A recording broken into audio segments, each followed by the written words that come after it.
பாபநாசம் பகுதியில் வாகன சோதனையில் ரூபாய் 53,890 பறிமுதல். பறக்குப்படை அதிகாரி நடவடிக்கை.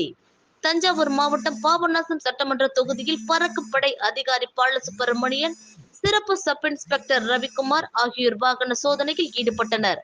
அப்போது மோட்டார் சைக்கிளில் வந்த திருவையாறு ராஜா நகர் பகுதியைச் சேர்ந்த மணிகண்டன் என்பவரிடம் சோதனை செய்த போது ரூபாய் 53,890 உரிய ஆவணங்கள் இல்லாததால் பறக்குப்படை அதிகாரிகள் பணத்தை கைப்பற்றினர். பின்னர் பாபநாசம் சட்டமன்ற தொகுதி உதவி தேர்தல் நடத்தும் அலுவலர் முத்துகிருஷ்ணன், பாபநாசம் வட்டாட்சியர் மணிகண்டன் ஆகியோர்களிடம் வாகன சோதனையில் பறிமுதல் செய்த பணத்தை ஒப்படைத்தனர்.